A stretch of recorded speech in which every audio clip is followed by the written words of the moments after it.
En el Londres donde los silencios pesan más que las campanas del Parlamento, un objeto devuelto sin nombre ni aplausos encendió un misterio que jamás vería tribunales ni periódicos. Hay verdades que no buscan ser proclamadas, solo recordadas. Y ahora, querido oyente, dime, ¿desde dónde estás escuchando esta historia? ¿Qué hora es allá donde estás ahora?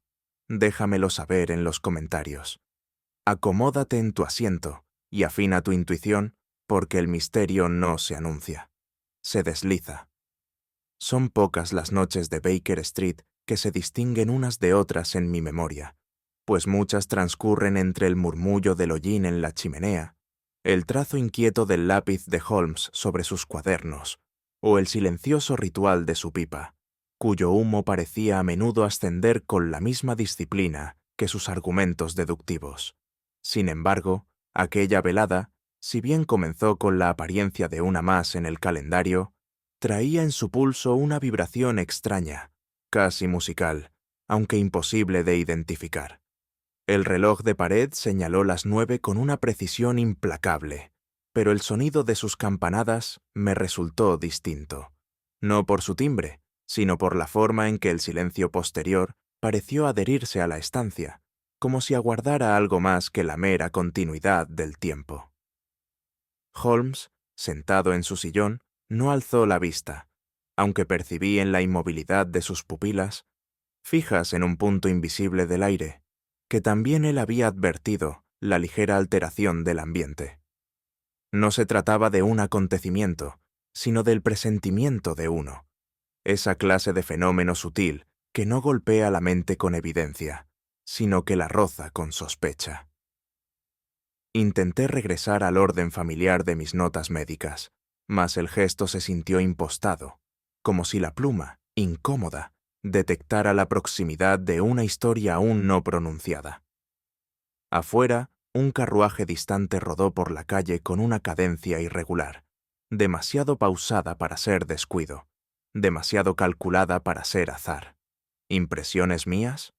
Tal vez, aunque en presencia de Holmes uno aprende pronto que el azar rara vez actúa solo, y que el silencio, cuando se torna elocuente, es, en sí mismo, un mensajero. Holmes exhaló apenas. Fue un gesto mínimo, pero sus pensamientos ya habían empezado a moverse con la silenciosa precisión de una maquinaria en marcha, cuyos engranajes nadie puede ver, hasta que ya es demasiado tarde para ignorar su propósito. El golpe en la puerta llegó con moderación, aunque no con inocencia. No era el apremio del peligro inmediato, ni la falta de respeto de la impaciencia, sino una cadencia medida, calculada para anunciar importancia, sin delatar urgencia. Al abrir, hallé a un mensajero cuya apariencia, correctamente anónima, correctamente discreta, parecía diseñada para no ser recordada.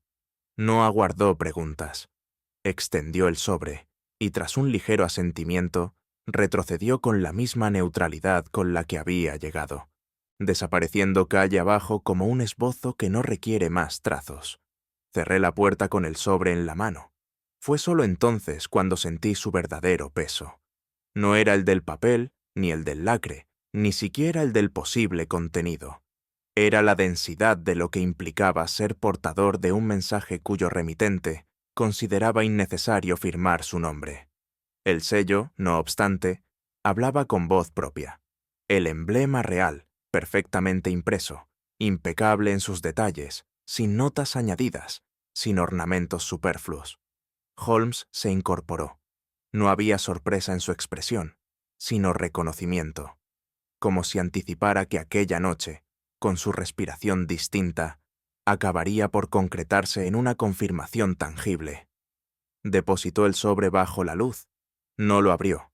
No era necesario. A veces la corteza del enigma es más franca que su núcleo. Sus dedos no tocaron el lacre, pero su mente ya recorría el relieve del símbolo, como si leyera a través de él, excavando intención, jerarquías, protocolos, silencios. La realeza rara vez escribe para ser leída, dijo al fin. Escribe para ser obedecida. Yo asentí, consciente de que el mismo acto de enviar aquel sobre sin remitente era un nombramiento tácito de nuestro papel en la sombra de un asunto que, sin duda, no admitiría espectadores, sino partícipes involuntarios. El contenido del sobre se reveló con el decoro ceremonioso de un ritual sin liturgia, una única pieza, colocada en el centro exacto del papel plegado como si el vacío a su alrededor formara parte inseparable del mensaje. Era una pequeña corona, una miniatura en oro sólido, sin gemas, sin esmaltes, sin brillo ostentoso, sin imperfecciones artesanales. Y aún así, debo confesar que jamás objeto alguno me había resultado tan cargado de intención. No era una joya, ni un adorno, ni siquiera un símbolo de riqueza. Era una idea. Su superficie lisa, casi severa, rechazaba cualquier interpretación frívola. No buscaba impresionar, sino declarar. No deseaba ser admirada, sino comprendida. Una corona que renuncia al resplandor, murmuré. Holmes inclinó el rostro con una sombra de aprobación. O una corona que ha sido despojada de él, corrigió. No lo han ocultado, lo han negado. Sostuvo la pieza entre los dedos con la misma distancia clínica con la que un astrónomo sujeta un fragmento de meteorito, no para poseerlo, sino para interrogarlo. Yo noté la ausencia de inscripción, de marca, de fecha, de linaje aparente. Cualquier objeto que no se identifica a sí mismo exige que otros lo identifiquen. Pero este, comprendí de pronto, no pretendía ser nombrado, sino recordado. Me incliné más cerca.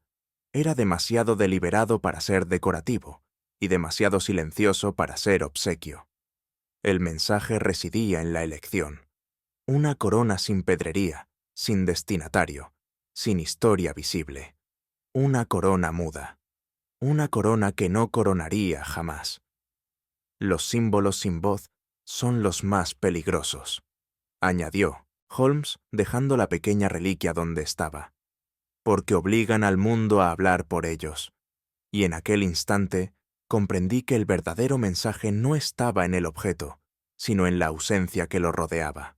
Lo que no decía, lo que insinuaba, lo que prometía, sin prometer nada. Y sin embargo, lo más inquietante no era lo que mostraba, sino lo que parecía estar a punto de ocultarse.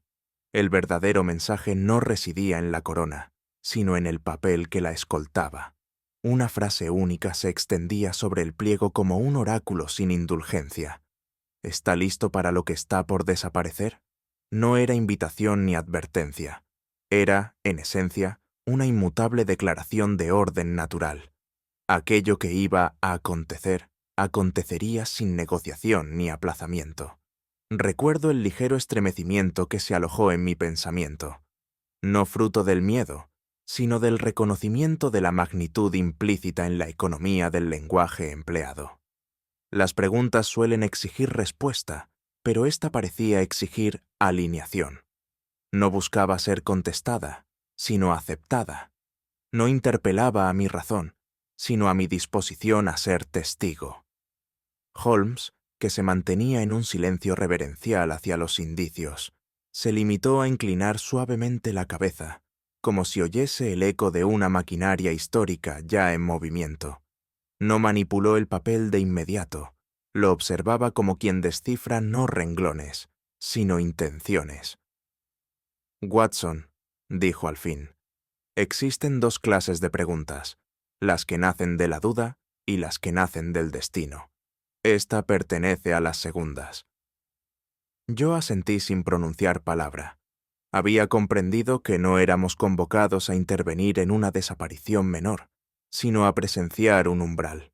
Y lo inquietante no era la naturaleza de lo que se perdería, sino el consentimiento que ya se nos exigía otorgar antes de conocer siquiera su forma.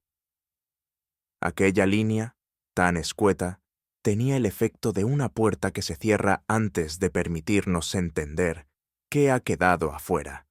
Y mientras el silencio regresaba a su trono entre nosotros, la pregunta seguía suspendida, no como voz, sino como sonido anticipado de una caída. Holmes sostuvo el sobre, siempre sin abrirlo, como si se tratara de un artefacto cuyas verdades Langst superasen a su contenido visible. Sus dedos, instrumentos de precisión intelectual más que meras extremidades, recorrieron el perímetro del lacre sin romperlo, como quien palpa un pulso y no una superficie. El lacre nos habla de intención, no de autoridad, enunció. La presión es uniforme, deliberadamente impersonal, ni ansiedad ni prisa. El sello no fue estampado para ser autentificado, sino para ser reconocido. Me incliné sobre su razonamiento, intrigado. Sugiere usted que se nos dirige no como destinatarios específicos, sino como testigos designados. Exactamente, respondió. Esta misiva no dice quién somos para el remitente, sino qué papel se nos ha reservado. Hay una diferencia sutil, pero decisiva, Watson. Holmes colocó el sobre bajo un ángulo oblicuo frente a la lámpara. No buscaba tinta invisible ni marcas, buscaba equilibrio, la postura del objeto, el centro de gravedad de su manufactura. Todo hablaba de alguien que no teme ser rastreado, pero tampoco desea ser comprendido demasiado pronto. Observe también la elección de la frase, prosiguió. No se pregunta qué desaparecerá, sino si estamos listos. La incertidumbre no es el enigma, lo es nuestra disposición a aceptarlo. Cada análisis suyo parecía abrir un corredor nuevo dentro del misterio, no hacia una aclaración, sino hacia una mayor profundidad del laberinto lógico. Yo pude sentir entonces que el remitente había jugado con exactitud milimétrica, no con lo que dijo, sino con lo que dejó sin decir. Holmes levantó ligeramente la vista, con esa mezcla de certeza intelectual y nostalgia filosófica que a veces oscurece sus conclusiones más afiladas. Lo inquietante, querido amigo, no es que algo vaya a desaparecer, sino que ya lo ha hecho, y aún no advertimos el vacío. Y con esa sentencia, la habitación pareció inclinarse apenas sobre un nuevo eje de gravedad. Fue entonces cuando una forma nueva de silencio se apoderó de la estancia. No el silencio reflexivo, sino el silencio precursor, aquel que no sigue a una revelación, sino que la anticipa. Y yo, que a menudo me he considerado observador antes que intérprete, comprendí con una claridad repentina que este caso no nacía del deseo de encontrar algo, sino del destino de perderlo. Holmes, me atreví a decir, si la desaparición está preordenada, nuestra intervención no consistirá en impedirla, sino en medir su alcance. Él no sonrió, pero la leve inclinación de su cabeza reconoció una verdad que no necesitaba adorno. Hay misterios cuyo propósito no es la solución, dijo, sino la transformación del testigo que los presencia. Mi pulso se aquietó bajo el peso de esa reflexión, porque ya no hablábamos de coronas, emblemas o preguntas escritas. Hablábamos de equilibrios invisibles, de estructuras que sostienen al mundo hasta el momento exacto en que son removidas, y en ese pensamiento comprendí que el nombre aún ausente para este caso era, en realidad, prudencia. Prudencia para no nombrar lo que todavía no podía sobrevivir al lenguaje. Holmes extendió la mano hacia el sobre, no con apremio, sino con aceptación, y fue en la pausa previa a romper el lacre, en ese brevísimo santuario entre expectativa y acto, cuando tuve la certeza de que el misterio no comenzaba con la apertura del mensaje, sino que aguardaba, paciente, a que lo hiciéramos posible. Y así, con la duda convertida en antesala, el sello esperaba el siguiente gesto. Aquel carruaje no pertenecía a ninguna facción reconocible del gobierno, y sin embargo, su autoridad era incuestionable. Carecía de escudo, inscripción o divisa. Era anónimo, como las órdenes que no admiten origen. Desde el momento en que su puerta se cerró tras nosotros, comprendí que no nos desplazábamos hacia un lugar, sino hacia una implicación. Holmes, imperturbable como siempre, no observaba el exterior, sino el propósito del trayecto, como si la ruta física fuese, en sí misma, una pista de menor jerarquía frente al verdadero enigma, la intencionalidad del silencio que nos transportaba.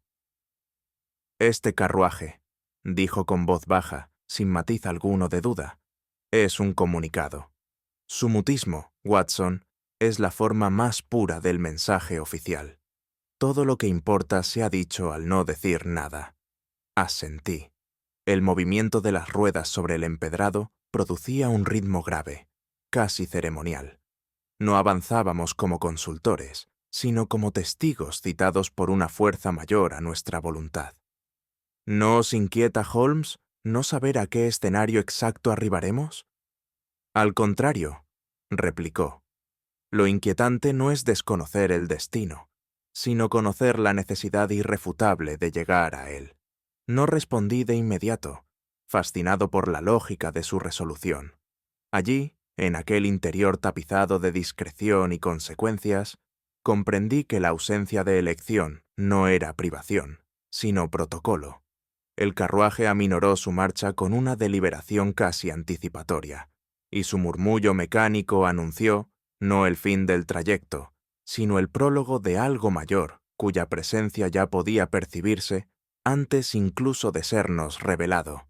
El Palacio de St. James posee una solemnidad que no necesita proclamarse. Se injerta en el ánimo del visitante como una conciencia antigua. Al descender, ninguna puerta pareció abrirse, y sin embargo, fuimos admitidos.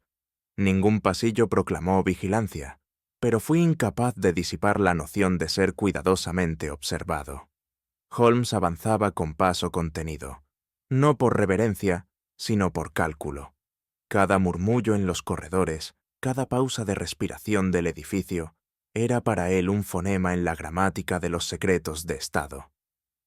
«Perciba usted, Watson», comentó, «que el mayor poder de este lugar no radica en lo que resguarda, sino en lo que jamás permite formularse en voz alta». Las paredes, imponentes en su sobriedad, parecían saturadas de memoria. No historia escrita, sino historia retenida, como si, al pronunciar en exceso los hechos vividos en ellas, el aire mismo se volviese impronunciable. Me sorprendí a mí mismo examinando mi propio tono de voz, consciente de que aquí el volumen no era acústica, sino declaración de atrevimiento. Holmes notó mi reflexión sin necesidad de que yo la formulara. La discreción, querido Watson, no es ausencia de sonido, sino su forma más sofisticada. Fue entonces cuando advertí lo que hasta ese momento mi mente había percibido sin nombrar. No había servidumbre visible, ningún lacayo, guardia o secretario. Sin embargo, nada carecía de orden. Se obedece mejor cuando la autoridad no precisa mostrarse.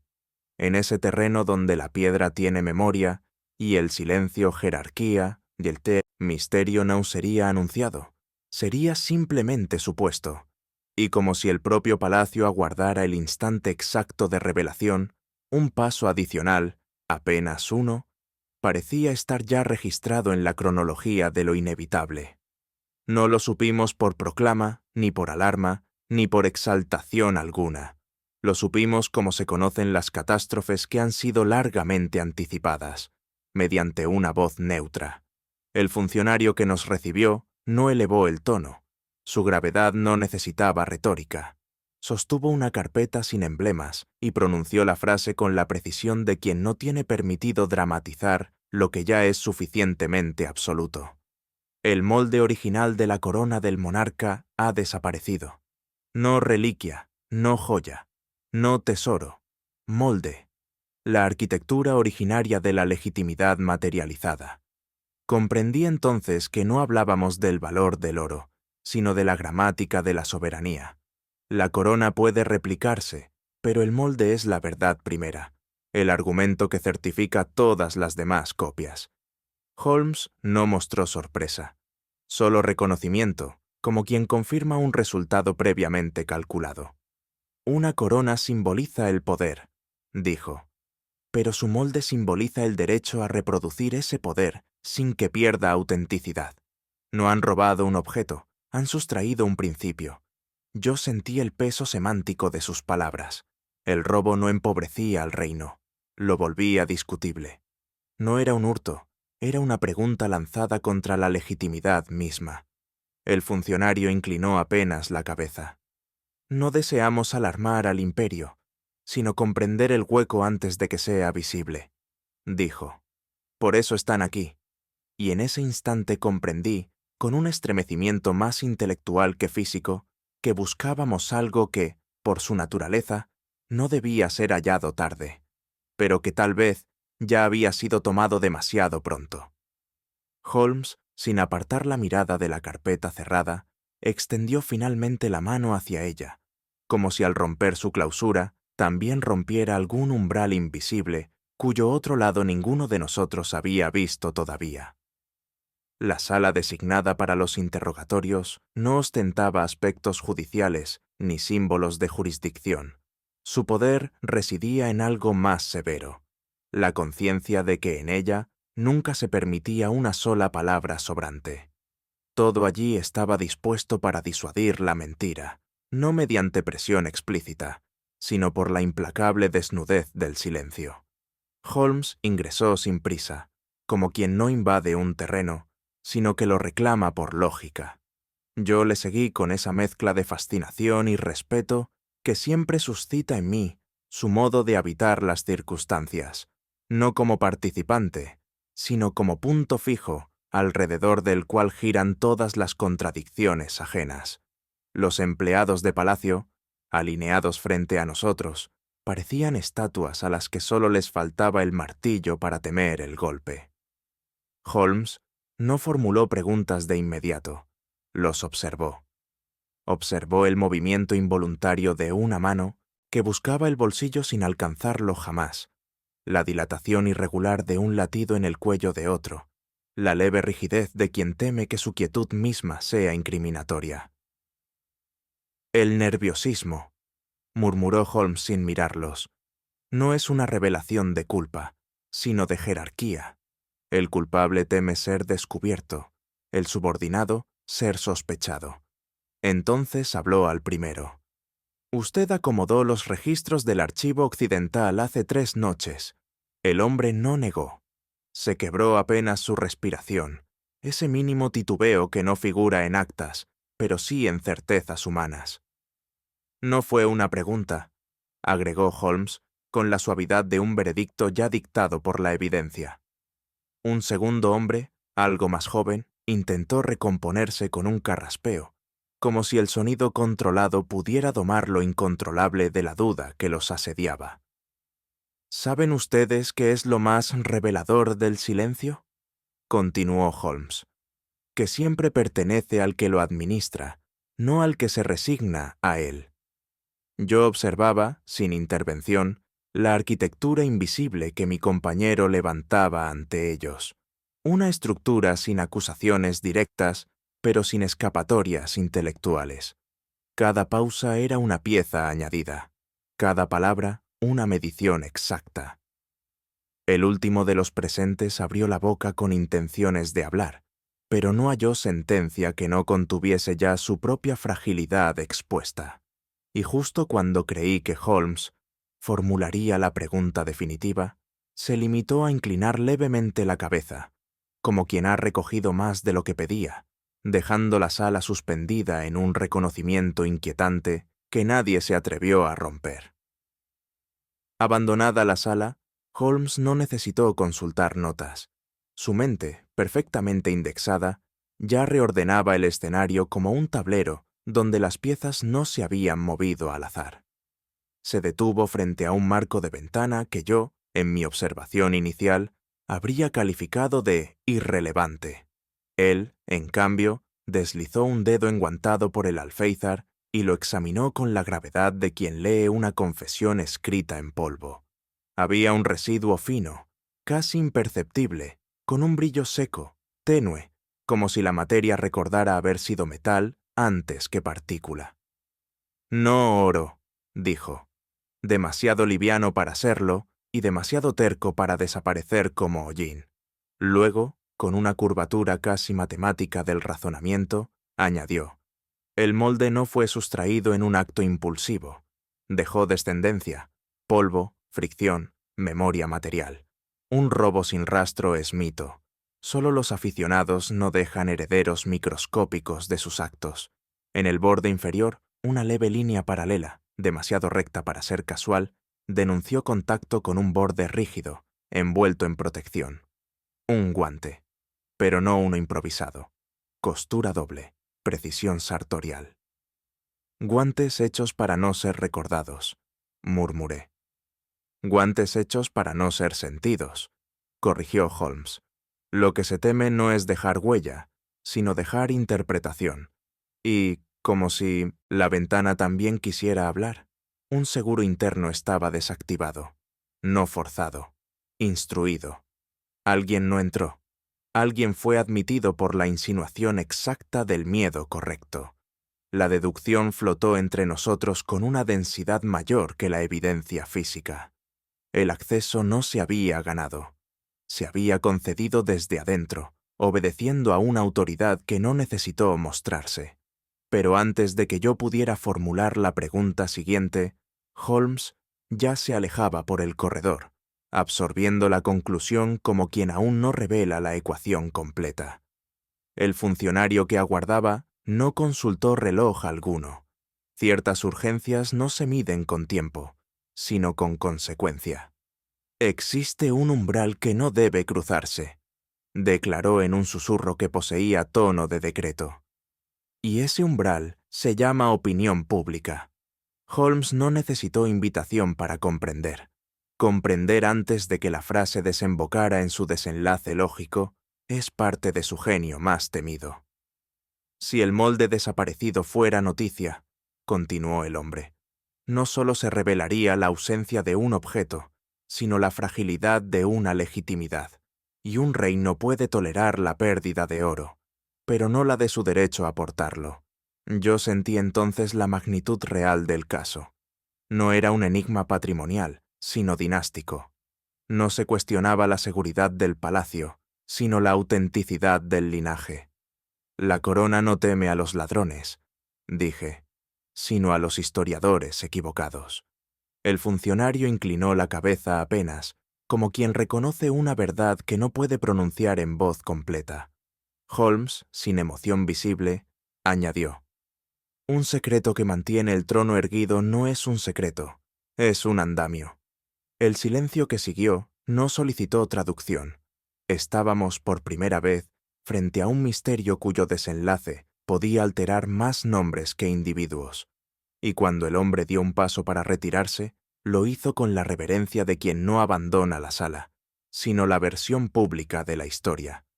No se nos ofreció contrato, ni orden firmada, ni sello real. Lo que se exige sin papel posee mayor poder que lo que necesita tinta. Holmes aceptó con un asentimiento mínimo, casi imperceptible. Yo comprendí que el acuerdo se había sellado no con palabras, sino con la renuncia a pronunciarlas. ¿Entiende usted, Watson?, dijo más tarde mientras avanzábamos. Hay promesas que pierden valor al ser escritas. Su fuerza nace de no dejar evidencia. Entonces, ¿trabajamos en nombre de una verdad que no podrá nombrarse? Exactamente. Somos custodios de un resultado, no de un relato. Había en su voz un matiz poco frecuente. No la duda, sino el reconocimiento del peso ético del caso. La justicia, en su forma más pura, no siempre coincide con la justicia registrable. Yo, que siempre he creído en el documento y el testimonio, sentí por primera vez la trascendencia de lo no archivado. Que Dios me conceda recordar lo que no me será permitido escribir. Murmuré. Holmes se detuvo, giró apenas el rostro. La memoria, Watson, no es enemiga del silencio. Es su guardián más leal. Y así, sin pacto visible pero con acuerdo irrevocable, cruzamos el umbral tácito del compromiso. Nadie aplaudió el juramento. No hubo ceremonia. Pero el aire mismo parecía registrar lo que el papel jamás consignaría. Y mientras avanzábamos, comprendí que el auténtico comienzo del caso no era la desaparición del molde, sino el instante exacto en que aceptamos buscarlo sin dejar constancia de haberlo hecho. Fue en la biblioteca interior del palacio, un recinto cuyos anaqueles parecían sostener siglos con la misma firmeza que columnas de catedral, donde hallamos los primeros vestigios de escritura muda. Digo muda y no silenciosa, porque aquellas letras habían perdido la facultad de confesar su propósito. Eran grafías creadas para hablar solo a iniciados, e incluso bajo nuestra mirada parecían replegarse como criaturas sorprendidas por la luz. Los pergaminos eran fragmentos, bordes irregulares, fibras fatigadas por el tiempo, y sin embargo aún custodiaban símbolos heráldicos, trazados con una precisión casi ceremonial. No eran letras en el sentido moderno, ni códigos militares, ni el alfabeto cifrado de diplomáticos. Eran emblemas, coronas incompletas, criaturas quiméricas sin rostro, llaves cruzadas que no abrían cerradura alguna, y figuras descendentes, no ascendentes, como si la historia se narrase al revés. Holmes los examinó sin tocarlos al inicio, como se observa a un animal en terreno desconocido, antes de decidir si conviene acercarse. «Nadie escribe lo que puede decirse», afirmó, «y nadie cifra lo que desea que se entienda». «¿Entonces el mensaje no pretende ser descifrado?», pregunté. Él sonrió apenas, esa curvatura mínima que en su semblante equivale a una victoria lógica parcial. «Al contrario, Watson, pretende ser descifrado, pero solo por la mente correcta, en el momento adecuado y con la duda justa». Uno de los símbolos representaba una corona partida por un eje vertical. Debajo, líneas onduladas descendían como un río, pero no hacia el mar, sino hacia un vacío. Me invadió el desasosiego propio de quien contempla señales sin leyenda. «La historia conspira», murmuré, pero no a gritos, sino mediante insinuaciones. Holmes, sin apartar la vista del pergamino, replicó: «Y las insinuaciones son la forma de amenaza favorita de los reinos. No declaran guerra, solo hacen inevitable su posibilidad». Tomé aire, dispuesto a continuar la hipótesis, cuando advertí algo inquietante. Uno de los fragmentos tenía el sello del archivo real, pero jamás había sido registrado en catálogo alguno. Y esa ausencia oficial, más que los símbolos mismos, fue la primera frase clara en aquel idioma muerto. Nada fractura más pronto una verdad que el exceso de versiones convincentes. Lo comprobamos al reunir nuevamente a quienes servían entre pasillos y antesalas del palacio. Sus testimonios no variaban en esencia, sino en sincronía, como campanas que intentan replicar la misma nota, pero nunca en el mismo instante. El primero afirmó haber oído pasos a medianoche, firmes con dirección, no merodeo. El segundo juró que tras el ocaso todo quedó inmóvil, salvo por el viento. El tercero describió un roce metálico, una fricción leve, como una llave que duda antes de girar. Cada relato parecía verosímil, autoconsciente, casi ensayado para sonar espontáneo. Holmes no buscaba la verdad en el contenido, sino en la coreografía. El cuerpo humano, decía él, miente con dificultad en dos lenguajes simultáneos, la palabra y el gesto. «¿Ve usted, Watson?», musitó. «Las coartadas perfectas son siempre hermanas. Coinciden tanto que terminan delatando su parentesco». Noté que uno de los testigos repetía el mismo suspiro justo antes de cada negación. Otro pestañeaba como si puntuara mentalmente un guión memorizado. Y la tercera, una mujer del servicio, apretaba el borde del delantal solo cuando negaba haber visto algo inusual. «No temen haber presenciado el crimen», dije. «Temen haber sido ubicados en la escena equivocada del relato». Holmes asintió. «Exacto. No ensayan para proteger la verdad, sino para no ser expulsados del libreto». Intervine con tacto calculado. «¿Quién les concedió el texto?». El silencio posterior fue un cuarto testimonio, más revelador que los tres anteriores. Uno de ellos, con voz repentinamente opaca, añadió: «En palacio, caballeros, No todos los silencios son ausencia de sonido. Algunos son instrucciones. Holmes se incorporó con una claridad repentina en el semblante, semejante a quien ha reconocido el patrón que subyace bajo el caos. «Gracias», dijo con cortesía casi ceremonial. «Han confirmado más de lo que saben». No hubo alivio en sus rostros, solo la certidumbre de que habían hablado, pero no elegido sus propias palabras. Y cuando pensé que el interrogatorio concluía, una última contradicción flotó como pólvora sin chispa. Ninguno recordaba quién les hizo la misma pregunta antes que nosotros. Nos condujeron a un hombre cuyas memorias parecían existir más en grietas que en continuidad. No era la vejez quien lo había fragmentado, sino la sobreexposición a demasiadas verdades, demasiadas versiones, demasiados pasados incompatibles entre sí. El historiador, Sir Alaric Dane, aunque el nombre parecía quedarle estrecho, hablaba como quien baraja siglos en lugar de ideas. Tenía los dedos manchados de tinta antigua, no por descuido, sino por devoción. Las palabras, para él, no eran registro, sino reliquias. Le preguntamos por el molde de la corona.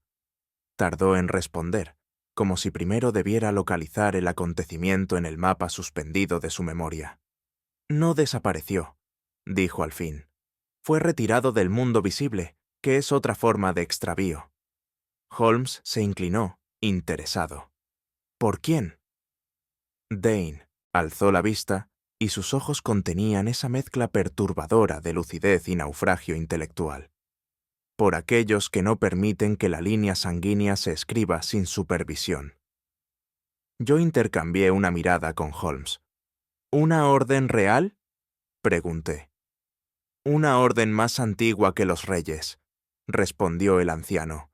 «Los soberanos heredan la corona, pero no a quienes vigilan que sea legítima». Fue entonces cuando pronunció el nombre, no como revelación, sino como advertencia. Los custodios del trono. No hubo dramatismo, solo el peso denso de una puerta que nunca debió abrirse con palabras. Intenté profundizar, mas Dane llevó un dedo a sus labios, casi con ternura melancólica. «La memoria, doctor, puede ser santuario o sepultura. He aprendido a no escoger cuál de las dos es más misericordiosa». Holmes no lo presionó. Sabía que cuando un hombre recuerda en fragmentos, la verdad se esconde en los huecos, no en las frases. Y sin embargo, quedaba claro que el nombre era apenas el umbral, no el destino. El archivo real, observado de cerca, era menos templo que campo de batalla. Allí no solo se conservaba la historia, también se combatía por su forma final. Holmes extrajo una carpeta, sin ceremonias, pero con la certeza de quien elige, no de quien busca, y la depositó ante mí. A simple vista, el contenido era inofensivo. Listados de inventarios, notas marginales, fechas protocolarias. Pero al aproximar la lámpara, emergieron las discordancias. La tinta no pertenecía a un solo tiempo. Algunas anotaciones eran castañas, ferrosas, nacidas de pluma antigua. Otras, sorprendentemente negras, densas, industriales, incapaces de negar su nacimiento contemporáneo. Pero lo más desconcertante no era la mezcla de épocas, sino la intención caligráfica. La tinta moderna fingía ser antigua, y la antigua había sido retocada para aparentar coherencia con la nueva. «No es alteración», observó Holmes, «es ventriloquía documental». ¿Alguien está escribiendo el pasado para sostener el presente? No, replicó. Alguien está editando el pasado para condicionar el futuro. Pasé los dedos sobre una anotación. La frase hablaba del molde real como transferido para resguardo, pero la palabra transferido había sido añadida encima, desplazando apenas el trazo original, retirado por mandato. El matiz no cambiaba el destino del objeto, pero alteraba completamente la moral del acto. «Una mentira legal es más indestructible que una verdad inconveniente», murmuró Holmes. Asentí, sintiendo que no observábamos documentos, sino las capas de una conversación ancestral entre poder y legitimidad. No era un delito contra la corona, era un litigio contra la historia. Y sin embargo, mientras cerrábamos la carpeta, resultaba imposible ignorar la sensación de que no estábamos ante la falsificación de un pasado, sino ante la preparación de uno que aún no había ocurrido. Si algo aprendí tras años de acompañar a Holmes es que jamás se debe confiar en la primera máscara que un hombre muestra, en especial cuando dicha máscara ha sido pulida por la conveniencia social. El palacio, con su larga genealogía de ceremonias, secretos y pasillos en los que la verdad rara vez circula sin disfrazarse, ofrecía a los sospechosos perfectos, individuos formados en el arte de ocultar, equivalente al arte mismo de existir en la corte. El primero de ellos fue el noble asistente Lord M., hombre de porte erguido, gesto gentil y mirada que medía cada palabra antes de pronunciarla. Holmes no demoró ni un minuto en advertir la tensión mínima, casi imperceptible, que latía en el párpado izquierdo del aristócrata cada vez que se pronunciaba la palabra molde. Tal reacción no era azarosa, y sin embargo, tampoco constituía una prueba, apenas un indicio, tan delicado como un alfiler tomado entre dos dedos enguantados. El segundo fue el mayordomo Cranford, hombre de rigidez casi eclesiástica, voz amortiguada por la disciplina, cuyo silencio era, en sí mismo, una declaración. No me pasó inadvertido que respondía más rápido a preguntas complejas que a las triviales, como si hubiera ensayado el escenario con anterioridad, más específicamente el terreno de las declaraciones formales, no el de la curiosidad casual. Y finalmente, el archivero Pembroke, un hombre cuyas ambiciones parecían competir con su necesidad de disimularlas. Poseía manos inquietas, dedos manchados por tinta, y un entusiasmo excesivo por justificar su presencia en los corredores prohibidos. Cada uno profesaba ignorancia. Cada uno, por separado, ofrecía un motivo plausible. Y sin embargo, la coartada de todos temblaba en sus bordes como papel humedecido. Holmes, por su parte, escuchaba sin intervenir, lo cual, como ya he aprendido, es su manera más elocuente de hablar.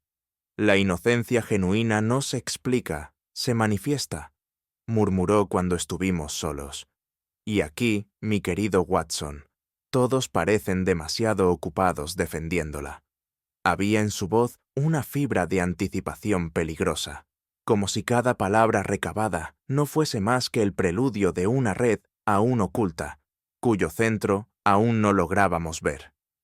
Hasta entonces, mi mente había considerado el caso bajo los márgenes del crimen convencional, un robo sofisticado, un motivo personal, una ganancia política. No obstante, Holmes comenzó a trazar una línea distinta, una que no se regía por individuos, sino por cuerpos invisibles, intenciones colectivas y órdenes que jamás se anuncian en voz alta. La primera fisura en la hipótesis del individuo fue un anagrama heráldico, oculto en un marco ornamentado. 3 letras sustituidas sutilmente dentro de un lema nobiliario ancestral no alteraban el sonido ni el significado para el lector casual, pero sí reordenaban la intención para quien supiera mirar el patrón. Luego vino el sello en cera encontrado en las dependencias del Archivo Mayor, un sello que pretendía ser oficial, salvo por un pétalo de flor invertido en su diseño, un error heráldico inadmisible, a menos que no fuese un error, sino un emblema. Holmes rozó el relieve con la yema del dedo, pensativo. Una orden no necesita ser conocida para existir, dijo. Solo necesita ser obedecida. Tal afirmación me produjo un estremecimiento que poco tuvo que ver con el frío del corredor de piedra, porque, en efecto, cada rastro no llevaba a una mano, sino a muchas. Cada símbolo hablaba una lengua que no buscaba ser leída, sino reconocida. Cada cabo suelto no era descuido, sino invitación, una constelación de marcas para ojos entrenados. Recordé entonces el nombre apenas susurrado por el anciano historiador, los custodios del trono. No una hermandad romántica, sino una maquinaria de silencios, un dispositivo de preservación o de control. Holmes añadió, observando la cera como quien mira un abismo en miniatura. Que un hombre mienta es un asunto predecible. Que una organización lo haga con perfección ritual. Eso, Watson, es motivo de alarma. Pero la alarma, pronto comprendería, aún estaba en su fase más sutil. Fue en la quietud de la inferencia. Ese segundo exacto en que Holmes parece ausente del mundo, y sin embargo, más presente que nadie. Cuando comprendió que no estábamos ante un crimen con pistas, sino ante un crimen hecho de pistas. Los fragmentos, símbolos, coartadas quebradizas, comentarios ambiguos. Todo formaba no un mapa del culpable, sino un laberinto construido para cansar la mente lógica. Alguien no solo quería ocultarse, quería ser perseguido de la forma equivocada. Estamos frente a un tablero, Watson, señaló con serenidad quirúrgica. Pero no el que intentan mostrarnos. Los señuelos eran casi artísticos, una pluma hallada bajo una ventana que no guardaba relación con el acceso real, un mapa del palacio deliberadamente mal rotulado, una llave que abría una puerta que jamás se utilizó, incluso un testigo que mentía con tanto esmero que su falsedad parecía desempeñar una función dramática más que informativa. ¿Quién hizo esto?, continuó Holmes. No desea escapar de la lógica, desea derrotarla. Yo asentí, sintiendo que el pulso del caso ya no latía en la evidencia, sino en la intención detrás de la evidencia, porque aquí no se jugaba a esconder la verdad, sino a redirigir el pensamiento. Y mientras el humo de su pipa dibujaba espirales lentas, comprendí que el adversario que enfrentábamos no era un hombre, sino una inteligencia diseñada para mirar de vuelta. Y eso, por primera vez, me hizo dudar del siguiente movimiento, incluso del nuestro. A continuación, presento las 3 secciones solicitadas, midiendo el mínimo de palabras exacto requerido, manteniendo la narración en primera persona como el Dr. Watson, estilo victoriano, tensión sin cierre y perfecta continuidad.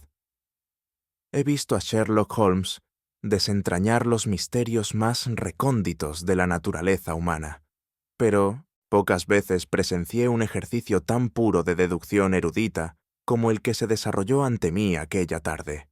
Frente a los pergaminos extendidos sobre la mesa, no consultaba un documento, dialogaba con él, observaba, interpretaba, traducía silencios en significado. El vulgo cree que un símbolo heráldico existe para ser visto, comentó con calma, sin apartar la vista de las líneas casi desvanecidas del grabado. Sin embargo, el propósito más elevado de un símbolo es ser entendido solo por quien debe entenderlo. Me incliné hacia el pergamino. Los trazos parecían antiguos, casi anacrónicos, pero intactos en su intención. Una corona con 8 puntas, no 7.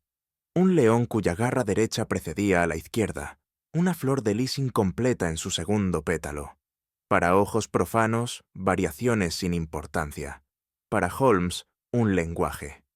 ¿Y qué dicen entonces?, inquirí. Que lo sustraído no fue un objeto, sino un argumento. Respondió. Una narrativa de legitimidad. Un objeto capaz de pronunciar un derecho sin necesidad de palabras. Comprendí poco a poco. No se trataba de un robo con móvil económico, ni siquiera político.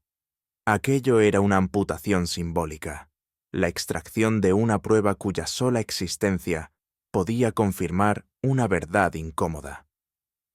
Holmes, siempre minucioso, deslizó el dedo sobre la superficie del pergamino, donde diminutas incisiones apenas perceptibles formaban una secuencia matemática, como si la heráldica hubiese conspirado con la aritmética. Alguien no solo leyó esto antes que nosotros, murmuró, sino que lo editó para que solo fuera legible por quien supiera que había sido alterado. Un escalofrío moral, más que físico, me recorrió. El caso no hablaba de secretos, sino de silencios diseñados, pero aún nos faltaba comprender el núcleo, el corazón, la pieza cuya ausencia convertía todo el símbolo, en un truco de sombras. Holmes dejó reposar las yemas de los dedos sobre la mesa, como quien ordena el peso de una idea antes de pronunciarla.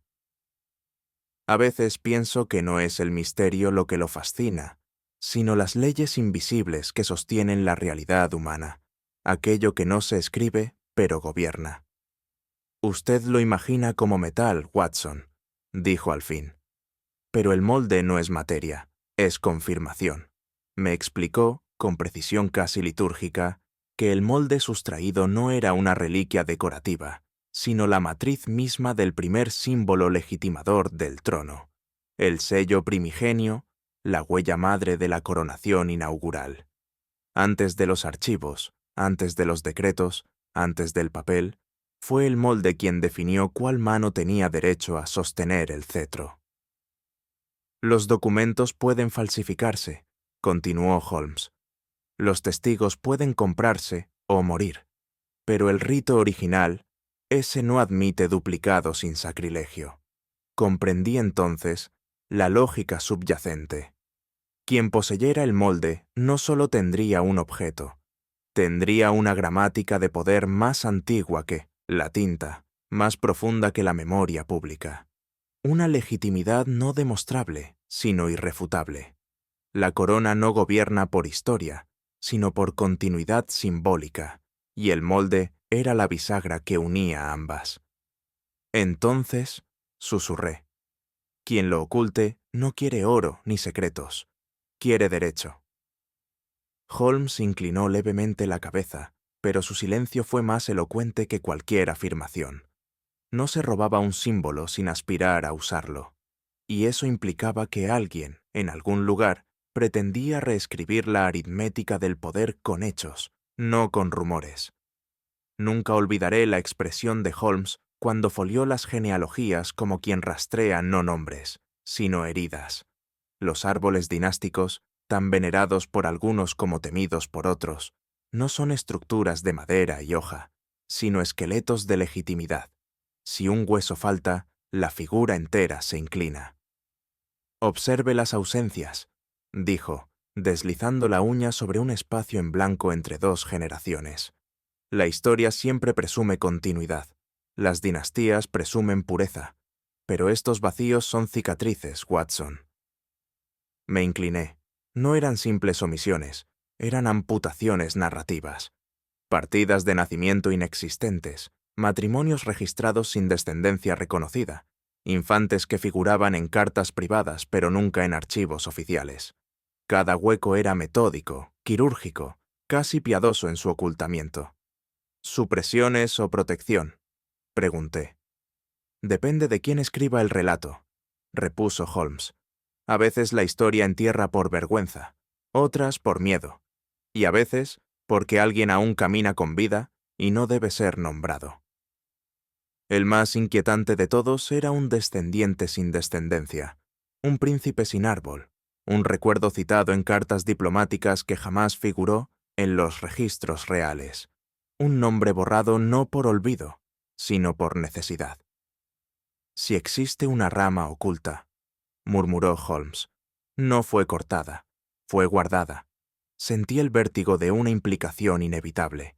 Si el molde validaba la legitimidad ritual, y si la genealogía escondía una legitimidad sanguínea alternativa, entonces el robo no apuntaba al pasado, sino al futuro. Y en esa silenciosa intersección vi por primera vez lo que Holmes percibía desde hacía horas. No investigábamos quién tomó el molde, sino quién esperaba usarlo, y, peor aún, en nombre de qué derecho no escrito. Pero Holmes no formuló la pregunta, solo alzó la mirada, como si supiera que la respuesta ya caminaba entre nosotros, aún sin nombre ni rostro, pero peligrosa en su proporción histórica. A continuación se presentan las 4 secciones narradas en continuidad perfecta, con el mínimo de palabras estrictamente cumplido y el estilo solicitado. A veces, lo más peligroso no yace en la figura que oculta el mensaje, sino en la que lo entrega. Observé a Holmes aquella mañana posando su mirada sobre el secretario del palacio, un hombre tan habituado a la corte que parecía formar parte del mobiliario, con la atención que un ajedrecista reserva para la pieza que no hace ruido, pero decide la partida. «No es mensajero, Watson», me dijo en voz baja. «Es enunciador. No transporta una acusación. La pronuncia con su presencia». El secretario, el señor Hargrave, era un hombre correcto en el ademán, moderado en el verbo y disciplinado en el gesto. Precisamente por eso, su figura parecía diseñada para no despertar sospechas. Sin embargo, Holmes notó lo imperceptible, la inflexión calculada al entregar los documentos, la leve pausa antes de cada afirmación clave, el modo en que sus silencios, no sus palabras, dictaban dirección. «Un testigo cuenta lo que vio», continuó Holmes. «Este hombre, en cambio, dirige lo que debe inferirse». Recordé entonces que Hargrave jamás ofrecía declaraciones espontáneas, solo respondía cuando era imprescindible. Y aún entonces, sus respuestas parecían formuladas para empujar a la deducción ajena hacia un cauce predeterminado. «Es una maniobra sutil», le dije. «Sembrar sugerencias para no ensuciarse las manos de afirmaciones». «Exactamente», convino Holmes. «Actúa como quien anuncia un edicto real sin firmarlo, sabiendo que la autoridad no se encuentra en la palabra, sino en el eco que provoca». Pero aún ignorábamos si Hargrave era engranaje, voz o arquitecto de la maquinaria. Y mientras yo me debatía entre hipótesis, Holmes murmuró, casi para sí: «Lo más inquietante de un mensajero tan perfecto es que nunca sabemos quién escribió el mensaje». Si algo había aprendido junto a Holmes, es que ninguna conspiración de alcance profundo se sostiene sobre avaricia, se sostiene sobre ideales o sobre la versión más peligrosa de ellos, el honor. Holmes ordenó los elementos como quien alinea piezas que no encajan por diseño, sino por propósito. Los documentos, los silencios del secretario, la genealogía cuidadosamente mutilada, el simbolismo del molde real, todo apuntaba a una arquitectura conceptual, no a un arrebato criminal. «Esto no pretende robar poder», dijo Holmes. «Pretende redefinir su legitimidad. Las pruebas, aunque incompletas, indicaban una dirección única: demostrar una ilegitimidad real no mediante la fuerza, sino mediante la semántica histórica. Si el molde simbolizaba la validez original del soberano, su ausencia no anulaba una verdad, la ponía en disputa, y la disputa, bien dirigida, podía forzar reformas que ninguna revolución declarada se atrevería a exigir. «La espada divide reinos», murmuré, «pero la duda los redistribuye». Holmes asintió con un dejo de aprobación silenciosa. «El arma más eficaz nunca es visible», añadió. «Se deposita en la conciencia pública como una astilla que jamás termina de supurar». Me estremeció inferir que quienquiera que hubiera orquestado todo esto no buscaba el trono, sino desestabilizar el principio que lo sostenía. Aquello no era regicidio potencial, era cirugía constitucional encubierta. Y sin embargo, agregó Holmes estrechando los ojos, todo honor conspirativo posee un punto ciego. Cree que la nobleza del motivo absuelve la brutalidad del método. Y fue en ese instante cuando comprendí que la trama era más vasta que la intriga palaciega. Era política disfrazada de heráldica, historia empleada como ariete, y nosotros, sin aún saberlo, ya estábamos en el ojo del mecanismo. He visto a Holmes enfrentarse a mentiras monumentales, a falsedades construidas con un arte tan perfecto que parecían más verosímiles que la propia realidad. Pero rara vez lo vi lidiar con algo más traicionero: la verdad fragmentada. Porque una mentira absoluta puede desmoronarse. Una verdad parcial, en cambio, es una fortaleza con una sola puerta falsa. «No nos engañan con ficciones», dije pensativo. «Nos confunden con certezas incompletas». Holmes caminó por la estancia como quien recorre una biblioteca mental. «Las mejores manipulaciones no niegan los hechos, Watson. Solo omiten sus cimientos. Cada elemento probado era auténtico.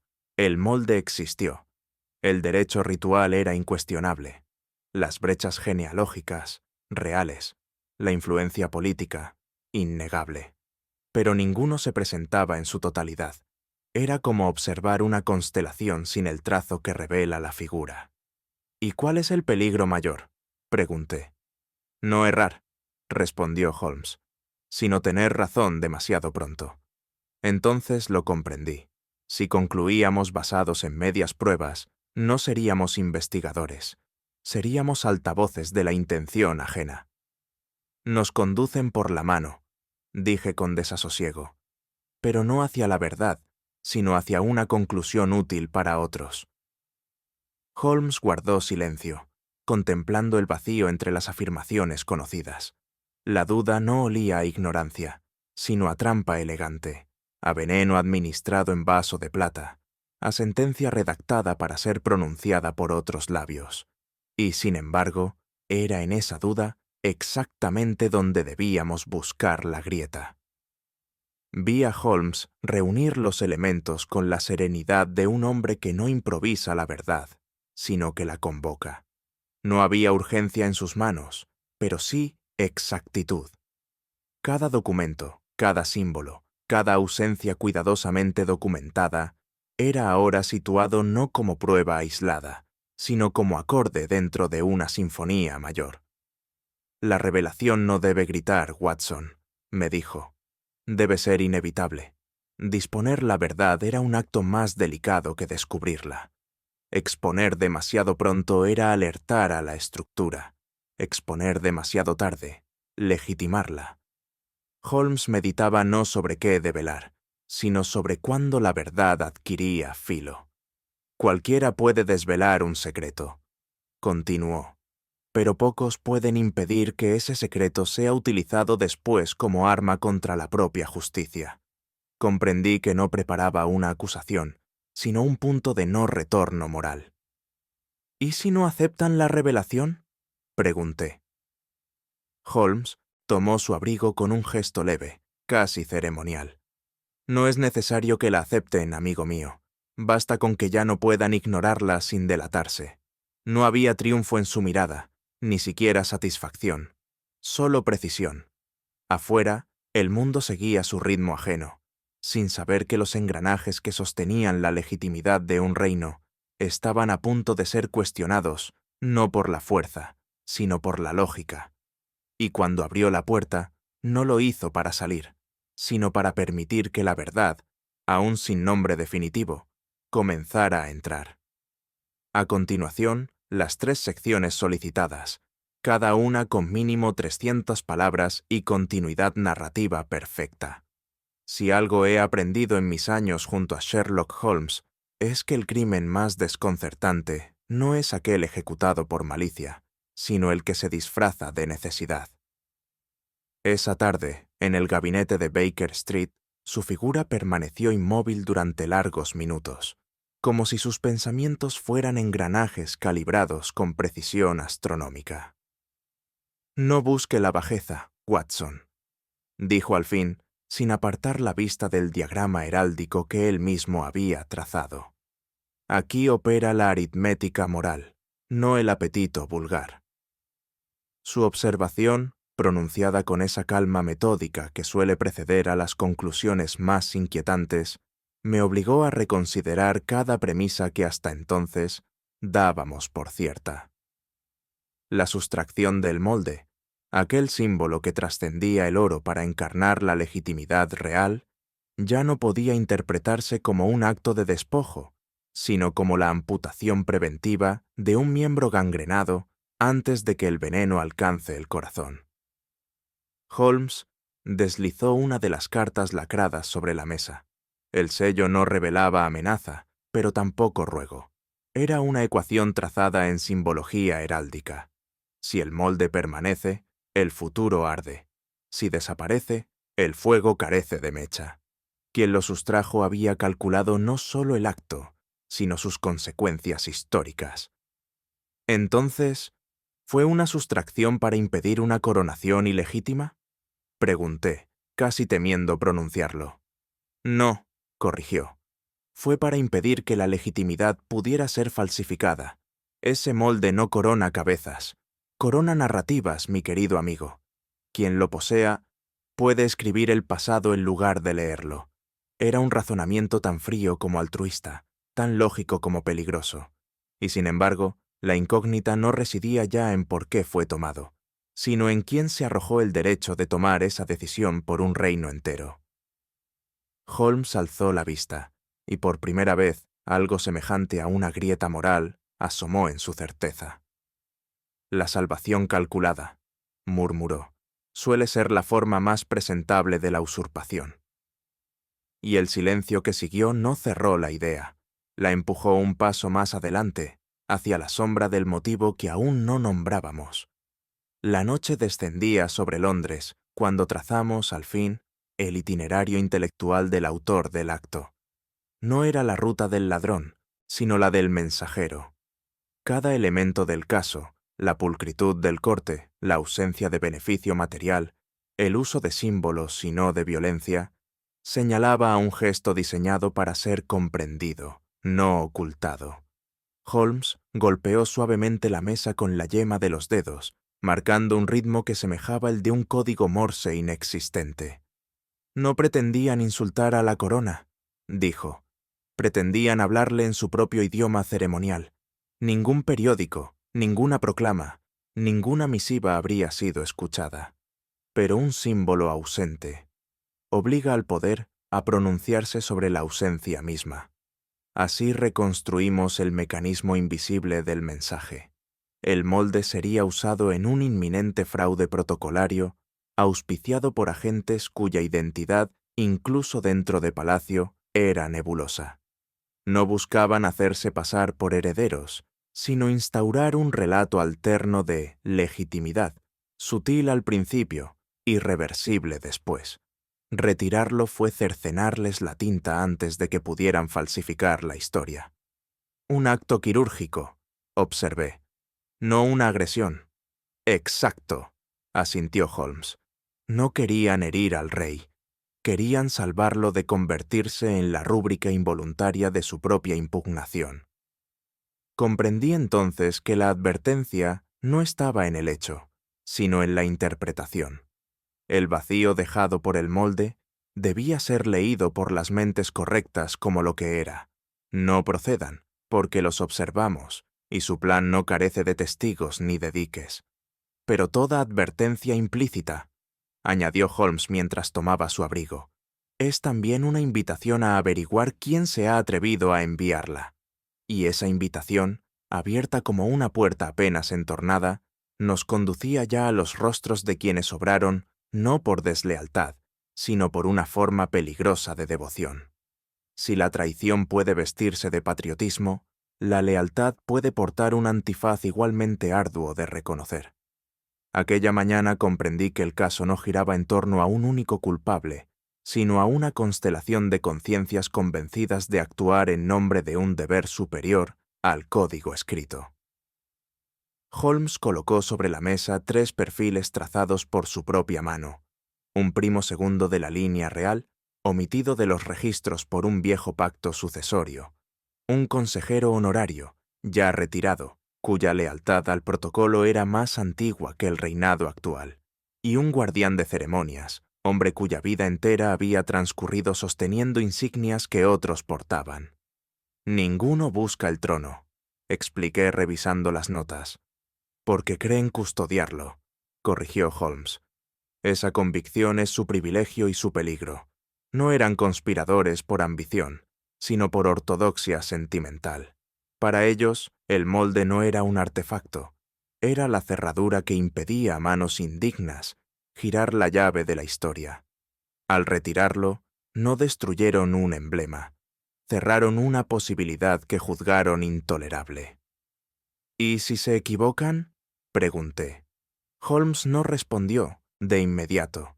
Caminó unos pasos, como si midiera la distancia exacta entre la fe y la imprudencia. La lealtad jamás pregunta si está en lo cierto, dijo en voz baja, solo si está justificada. Aquella sentencia me recorrió como un escalofrío racional. pues la mayor amenaza para un reino no siempre nace del hombre que odia la corona, sino del que está dispuesto a quebrarla para protegerla. Y mientras Holmes arrojaba una última mirada a los nombres, tuve la certeza de que el siguiente movimiento no requeriría deducción, sino confrontación, con individuos convencidos de su noble misión, dispuestos a defender no al rey, sino a la idea que conservaban de él en su conciencia, aunque ello implicara cruzar el umbral donde la devoción deja de ser virtud y se convierte en destino incierto. A continuación, las 4 secciones solicitadas, cada una respetando el mínimo exacto de palabras, con continuidad narrativa, tono victoriano, primera persona de Watson y sin cierres concluyentes. Si hasta entonces habíamos seguido el rastro de la lógica, ahora debíamos internarnos en el terreno más resbaladizo, el de la identidad fabricada. Holmes sostenía que quien anhela un trono rara vez empuña un arma. Con mayor frecuencia empuña símbolos. El verdadero poder no se arrebata, se persuade. Con cada fragmento de prueba, la hipótesis del impostor dejaba de ser conjetura para convertirse en singulares evidencias. Un hombre no busca imitar el poder, dijo Holmes, midiendo cada sílaba como si se tratara de una deducción métrica. Busca que el poder sea confundido con él. Las marcas halladas en el estuche del molde revelaban raspaduras intencionadas, no destinadas a ocultar su origen, sino a alterarlo. No era borrón, era edición histórica.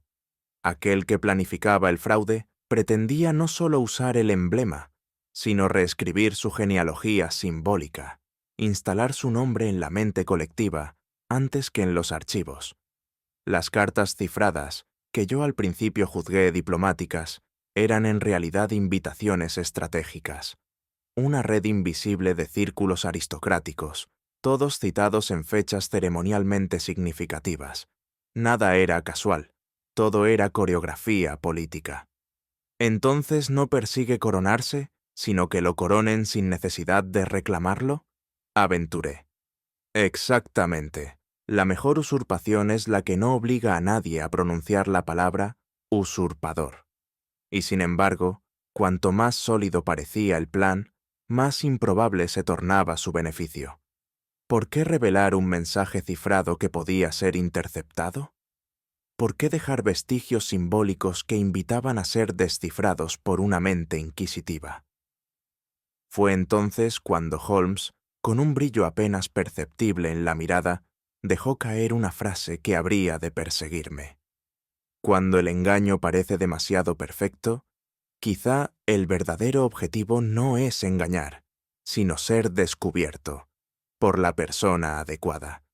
Y eso me hizo temer que no estuviéramos desbaratando un plan, sino caminando hacia él.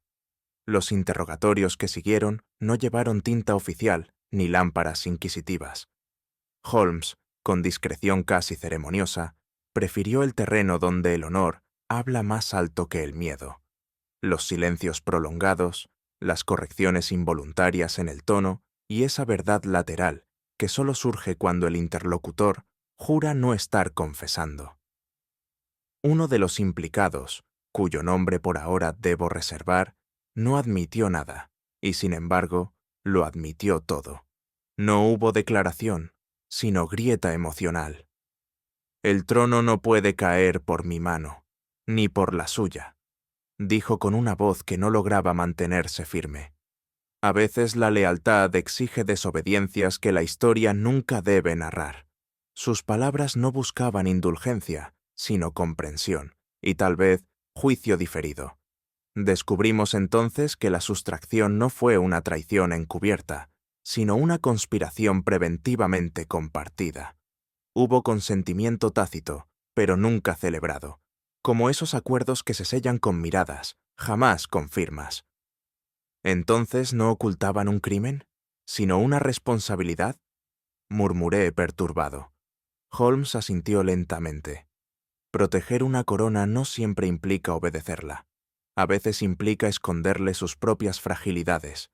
Ninguno de los involucrados actuó en beneficio propio. Incluso el silencio posterior fue pactado no para evitar castigo, sino para eludir un conflicto mayor. Una verdad pública capaz de fracturar más que una mentira bien enterrada. Y aún así, mientras abandonábamos el último diálogo, comprendí que existía un confesor final. Uno que no hablaba en voz alta, pero cuya participación había guiado cada confesión previa. Y ese participante, aún sin nombre, parecía saber que pronto recalaríamos en él. Holmes detuvo el curso de mis pensamientos con una sentencia que me obligó a revisar cada conclusión previa. Si la intención redime el acto, entonces hemos perseguido un crimen inverso. Lo observé sin comprender, y entonces abrió ante mí la estructura final del razonamiento. Ningún implicado buscó desestabilizar la corona. Todos buscaron evitar que la corona fuese utilizada contra sí misma. El acto no aspiraba a provocar un daño, sino a impedir uno mayor, cuya magnitud ni siquiera el propio monarca llegaba a vislumbrar. La culpabilidad, tal como la concebíamos, se había fragmentado. No estábamos ante un ladrón, sino ante una guardia secreta sin estandarte. No investigábamos un acto de ambición, sino uno de protección clandestina. El molde no fue robado, fue resguardado del futuro equivocado. La justicia, Watson, dijo Holmes con tono grave, suele buscar culpables. La verdad, en cambio, a veces solo encuentra custodios sin título. Pero si nadie era culpable, ¿por qué ocultarse? ¿Por qué las evasiones, las pistas sembradas, los mensajes encriptados? Me bastó mirarlo para entender que el verdadero giro aún no residía en la intención del acto, sino en la identidad de quien lo había concebido primero. Alguien que no actuó por instinto, sino por diseño. Alguien que, hasta ese momento, no habíamos nombrado de manera explícita. Cuando una tormenta pasa sin estruendo, el mundo finge que no ocurrió. Tal fue el destino de este suceso. No hubo proclamas, ni correcciones legales, ni salida pública de la verdad. El equilibrio no fue celebrado, fue discretamente recolocado. Los acuerdos se sellaron en conversaciones que jamás constarán en archivo alguno. Las voluntades fueron alineadas sin aplauso ni juramento, solo con la tácita satisfacción de haber protegido el curso natural de la historia.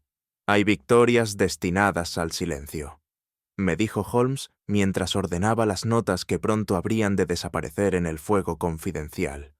No porque sean vergonzosas, sino porque su grandeza no tolera testigos. Comprendí entonces que lo que llamamos justicia no siempre adopta la forma de sentencia. A veces asume la forma más difícil, la renuncia a ser proclamada. Pero mientras la brasa consumía el último rastro documental del caso, una pregunta quedó suspendida entre nosotros, no pronunciada, pero palpitante como un pulso lógico que aún aguardaba resolución, y su peso, lejos de disiparse, comenzaba apenas a definir su forma en la penumbra del misterio que aún no terminaba de revelarse. Aquel nombre apareció en los márgenes de un registro casi deshecho por la humedad y el descuido. Edmund Holbrook, tercero en una línea que la historia, por razones que aún desconocíamos, había decidido omitir. La primera vez que Holmes lo pronunció, lo hizo con la naturalidad de quien ha esperado demasiado el instante de revelar una pieza inevitable. No hay olvido inocente en genealogía, sentenció mientras dejaba la página sobre la mesa. Cuando un árbol pierde ramas, rara vez es por tormenta, casi siempre obedece a la tijera. Lo localizamos en un condado remoto, lejos de los salones donde la sangre azul se menciona como derecho divino. Era un hombre de porte contenido, palabras medidas como si hubiese aprendido desde niño que todo exceso podría ser usado contra él. Había nacido a la sombra de un apellido, pero sin la luz del reconocimiento. Su linaje, nos explicó, jamás fue negado. Simplemente, nunca fue inscrito. Me intrigó sobremanera ese matiz. Negar es un acto, omitir, en cambio, es una desaparición sin culpable visible. ¿Y reclamó alguna vez su derecho?, pregunté. Reclamar es aceptar que se suplica, respondió con serenidad seca. Yo no pido lo que siempre fue mío, solo señalo el hueco donde debería estar. Holmes no buscaba compasión por él, sino fisuras en el relato oficial. Y a medida que el hombre hablaba, no era resentimiento lo que emergía de su voz, sino una precisión histórica que comenzaba a parecer peligrosa para quienes habían escrito la versión aceptada de los hechos. Si Halbrook había sido borrado, la lógica dictaba preguntar quién sostuvo la pluma, y, sobre todo, con qué propósito. Holmes extendió sobre la mesa una colección singular de retratos, miniaturas esmaltadas y grabados desvaídos por el tiempo. A primera vista parecían piezas inconexas, reliquias domésticas sin jerarquía. Sin embargo, al ordenarlas según cronología, comenzaron a revelar una historia visual de presencias y supresiones. Observe los ojos, Watson, indicó. Los rostros pueden idealizarse, los nombres borrarse, pero la mirada es herencia que resiste la censura. El parecido entre Halbrook y un antiguo retrato de cámara real era inquietante, no por su perfección simétrica, sino por su naturalidad genética. No era máscara, sino continuidad. Más notable aún, en inventarios palaciegos previos, el cuadro original figuraba reseñado con un nombre distinto, para luego desaparecer sin anotación de traslado ni destrucción. Lo desterraron del registro, no del parecido, murmuré. Exacto. Quien controla el archivo, controla el parentesco. Holmes señaló otros detalles. Un escudo familiar alterado en la tercera generación, un emblema donde la flor heráldica ostentaba un pétalo menos, una mutilación simbólica tan mínima que solo un ojo entrenado advertiría su propósito, marcar ilegitimidad sin decirla. Cada indicio aislado habría parecido accidente.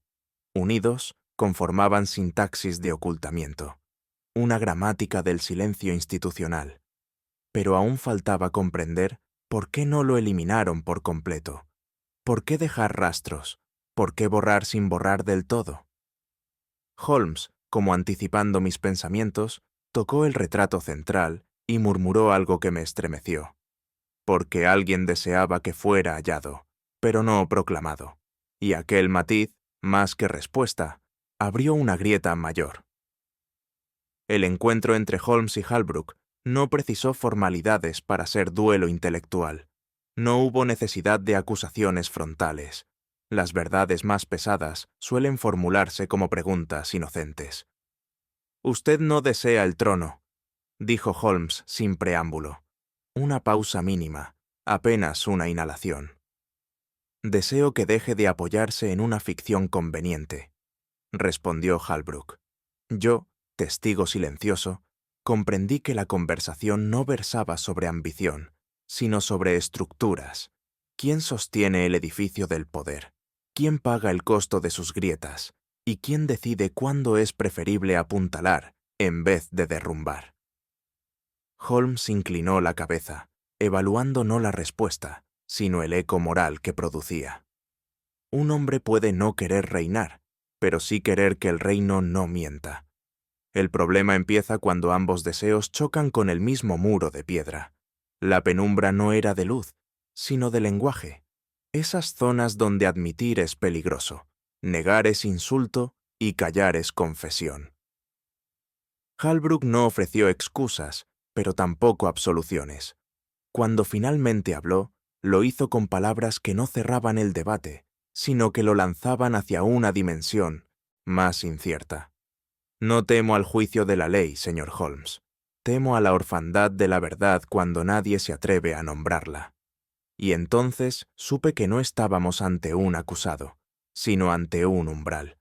Comprendimos gradualmente que su acto, la sustracción del molde, no obedecía a cálculo dinástico, sino a una objeción filosófica hecha materia. Si el poder derivaba su legitimidad de un símbolo sacralizado, ¿qué ocurría cuando el símbolo ya no representaba veracidad, sino pacto silencioso? No retiré el molde para coronarme, dijo. Lo retiré para que nadie más pudiera coronarse con una mentira validada por ceremonia. Las implicancias de su declaración atravesaron la estancia como filo envuelto en seda. No negaba la institución, impugnaba su impostura documental. En su gesto no ardía la ambición, sino la desilusión histórica. Una lealtad más elevada hacia la verdad que hacia el trono que podría haber ocupado. Su crimen, si tal palabra cabe, reflexionó Holmes, no es de usurpación, sino de revelación prematura. Era un hombre dispuesto a ser recordado como traidor antes que como cómplice.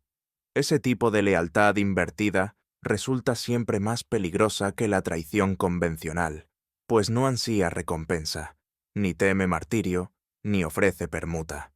Y fue entonces cuando comprendí que la corona no corría peligro por lo que él había sustraído, sino por lo que se negaba a reclamar.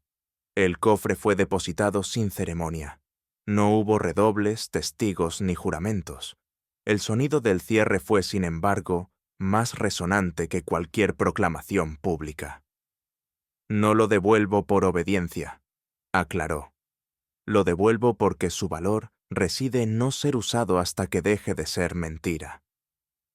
Holmes posó la mano sobre el metal como quien no calibra el peso físico, sino el moral. Yo advertí que el molde no era reliquia, era argumento, uno cuya existencia obligaba a repensar la arquitectura del poder, aún sin ser exhibido. La ley describirá su devolución como restitución, dijo Holmes. La filosofía, en cambio, la llamará suspensión. El noble no parecía buscar absolución. Había devuelto el objeto, pero no la disputa. Al contrario, al entregarlo generaba la obligación de reconsiderarlo, como quien devuelve un arma cargada sabiendo que nadie podrá fingir desconocer su munición. Y así, el molde regresó, pero despojado de inocencia simbólica. Ya no era fundamento, era pregunta. Una pregunta que no terminaba allí. No todo acuerdo merece archivo. Algunos, si se escriben, estallan. Holmes lo sabía, y negoció no términos, sino silencios. No se trataba de encubrir, sino de dosificar el tiempo histórico. Ese juez lento que prefiere comprender a sentenciar. Hay verdades que no pueden publicarse sin volverse armas, explicó. Y hay armas que no deben cargarse hasta saber quién empuña la historia. Los compromisos no fueron jurados, fueron entendidos, lo cual es más sólido. No hubo firmas, sino cesión, de narradores. Cada parte renunciaba a su versión pública para evitar que el país heredara una grieta más peligrosa que cualquier impostor. Yo, que tantas veces creí en la transparencia como remedio universal, advertí entonces que la claridad también puede incendiar cuando ilumina estructuras aún incapaces de sostener el peso de lo revelado. Los pactos, pues, no fueron cadenas, sino compuertas, pero toda compuerta exige vigilantes, y aún ignorábamos quién custodiaría la siguiente marea. Aprendí en esta pesquisa que los anales oficiales no son depósitos de hechos, sino templos de consenso. Lo que no se inscribe no siempre es falso. A veces es solo insoportable para el mundo que lo rodea. La historia, como el mármol, no esculpe, selecciona qué fracturas pulir. Holmes lo expresó con una frase que tardé mucho en comprender.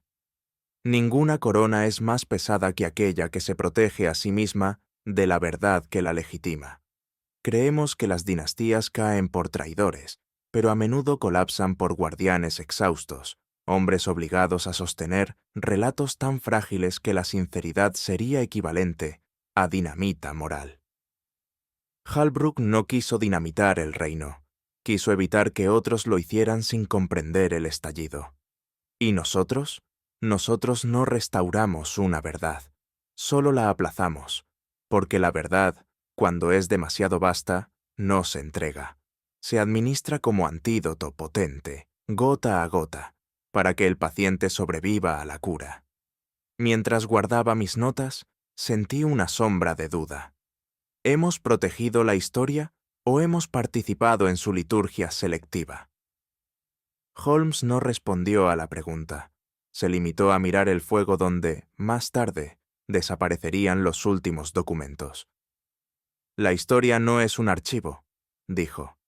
Es una conversación entre generaciones que aún no se conocen, y algunas respuestas no deben pronunciarse hasta que el oyente correcto nazca.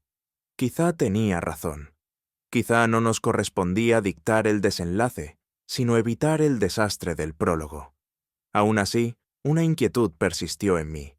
Si existen verdades que deben ocultarse hasta ser merecidas, ¿quién decide el momento exacto en que la humanidad deja de ser indigna de escucharlas? Holmes encendió su pipa como si oyera la misma pregunta sin necesidad de formularla. Y el silencio posterior no fue conclusión, fue antesala. Jamás imaginé que el regreso de un objeto pudiera exigir más sigilo que su propia sustracción. Aquella noche no tuvo testigos solemnes ni guardias ceremoniales. Si hubo presencia oficial, ésta se ocultó con la destreza de quienes han aprendido que el poder verdadero rara vez necesita ser visto.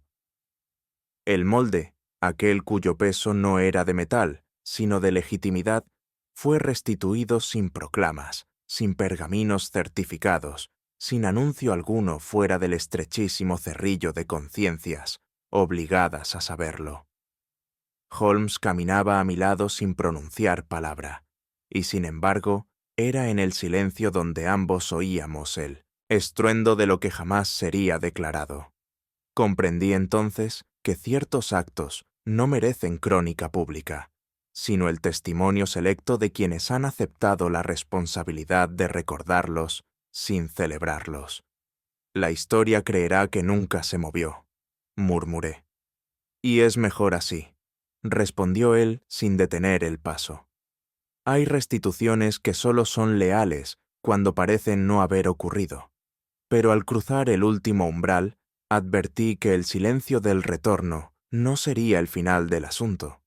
Los acuerdos fueron establecidos con una precisión casi litúrgica, aunque ninguna sacralidad oficial los legitimara. No hubo salón de firmas, sino antecámaras. No se estamparon decretos regios, sino sellos menores, discretos, cuyo valor residía precisamente en no figurar en catálogo alguno. Cada pacto formulado parecía decir menos de lo que realmente significaba, como si el lenguaje mismo hubiese aprendido a caminar de puntillas. Holmes observaba el acto con la mirada de quien analiza no las palabras, sino la arquitectura del silencio que las rodea. Los documentos más sólidos, me confió en voz baja, son aquellos que no pueden ser desarchivados porque nunca se archivaron.